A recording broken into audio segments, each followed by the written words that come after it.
the time that you've been waiting for, because we teased this earlier in the show here, but this was where they played the spot of the new Brody and Candy reality television program. No, Cody and Brandi. Brody and Candy. I just wanted to say it like that. You know why. Social climbers. I would be circumcised with a loose shark's tooth before I would do a reality TV show where they let cameras in your house and film your personal life. And they have been lusting after this and wanting this. You hit it on the head earlier.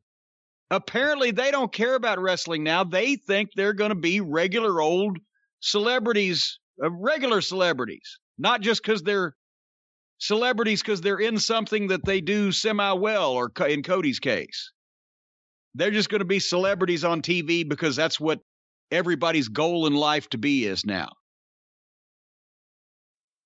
What's the show called? I forgot to write down the title of it. We're Desperate. No, I believe it's called Roads to the Top. Yeah, whatever. Oh, Jesus Christ. So now they have suckered this poor billionaire who just desperately wanted to have live action figures to play with into installing them on this so they could get in with TNT, and Cody gets on a game show, and now they've got a reality show. Like, anybody wants to watch any fucking reality show, much less one about Brody and Candy. And here we go, and more ways to expose the wrestling business and tell people how it really works. But if they knew how it really worked, how they work it, this can't miss. This is going to be a fucking abortion all the way around. I'm sure Brandi's going to have a ton of fun. Oh, I guarantee you, she's been waiting for this. He's been waiting for this. This is what they want. I've said it from the beginning. Cody Rhodes fell back onto wrestling. His goal was never to be a wrestler. It was never to follow in his father's footsteps. He wanted to be an actor, and it didn't work. Now, this is what they've got. You know, AEW have this relationship with TNT. And you would think with AEW and TNT's relationship and TNT launching that Go Big show, it's a great opportunity to take a wrestler you have and maybe get them in front of a new audience and get them over. And naturally, that wrestler was Cody, who has done almost nothing on that show in the last 6 months, maybe longer. And now there's going to be a reality show. Same thing. It's Cody and Brandi. Every AEW fan hates Brandi because they realize she's been stuffed down their throats from day one. The Nightmare Collective, her and Kong, cutting people's hairs, babyface turn, heel turn, back and forth. She's a valet. She's storming to the ring in Cody's defense. She's at ringside. I mean, just one thing, a baby announcement, gender reveal. These things weren't done for the AEW fans. They were done for the ego of Cody and Brandi, who desperately want to be Triple H and Stephanie, period. And this is so silly. I don't know if we have to watch this and review it.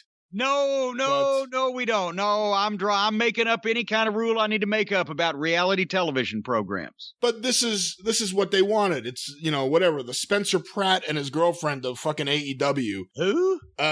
Reality suckers from other shows. Okay. This is just pathetic. And again, this is one of those things where I saw AEW fans up in arms. What is this? Why would they do this? We don't want this. And again, Cody doesn't really care what the fans think. It's what Cody and Brandi want to do.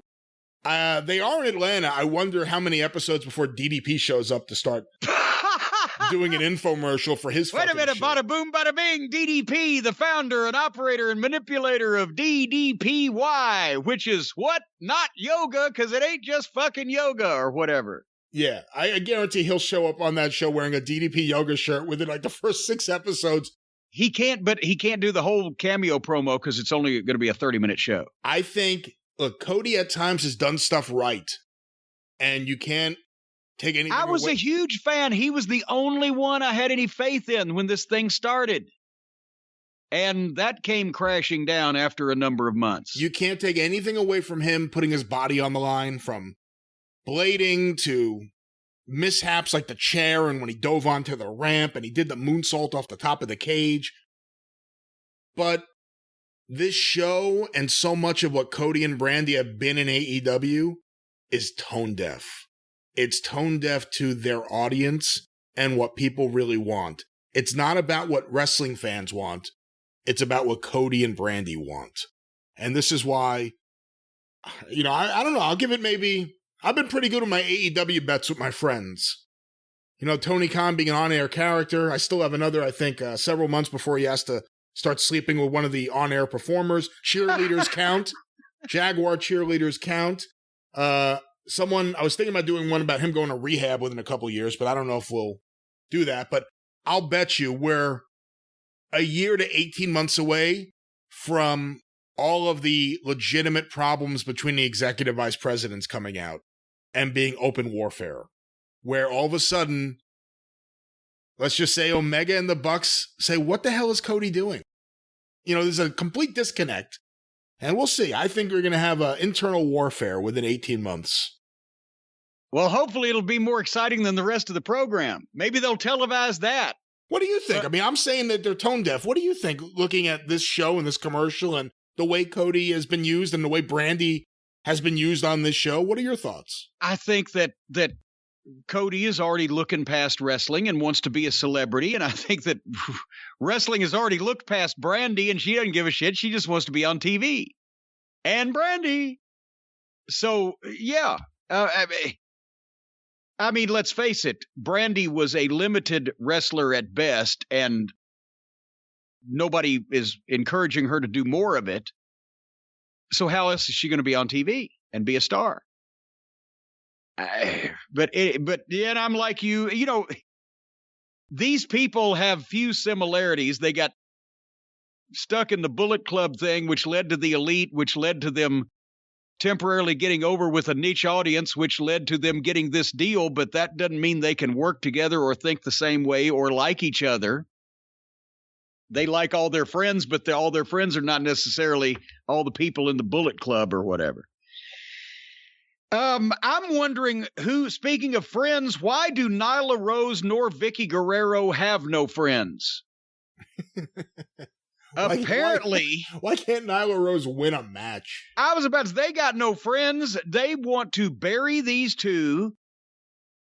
And I'm going to tell you what I've seen on Twitter yesterday before I tell you what I saw in this match real briefly. They've got a beach towel now dedicated to the Vicious Vixens, Nyla Rose and Vicky Guerrero, where they are on the beach posing in bikinis. And they are selling this as a piece of merchandise.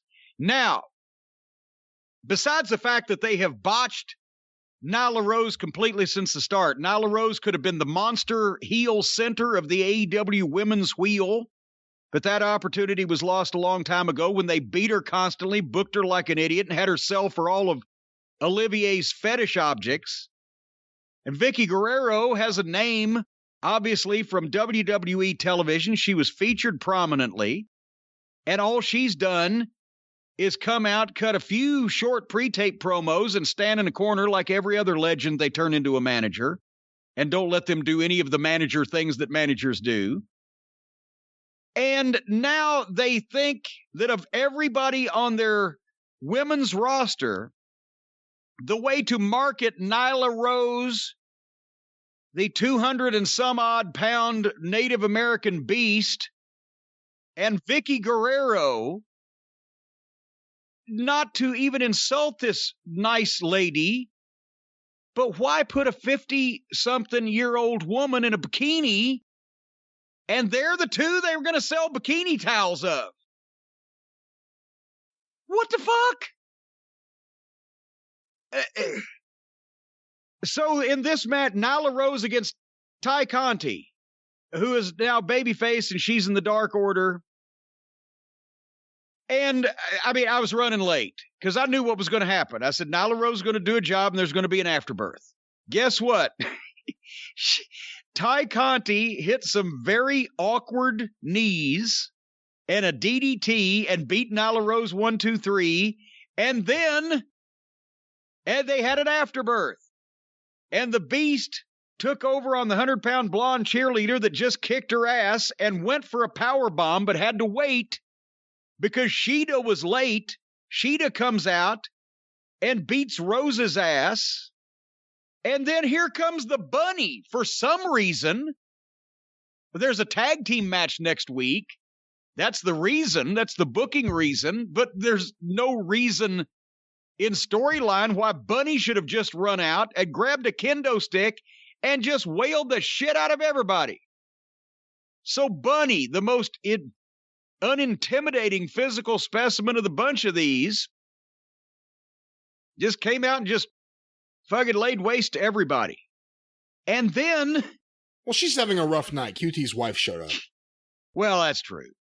But then Matt Hardy and the Butcher and the Baker were on the stage starting to cut a promo, but instead Matt just made a flat statement about the Bunny, and then they all stood there. Just the women's title tournament wasn't what it could have been because the Bunny wasn't in it. That was it. Right? Did my audio go out? Did I miss something? I don't think so. I wasn't paying too close of attention to this segment. This was kind of the bathroom break segment where they get all the bathroom break wrestlers out there all at once. But it sounds about right.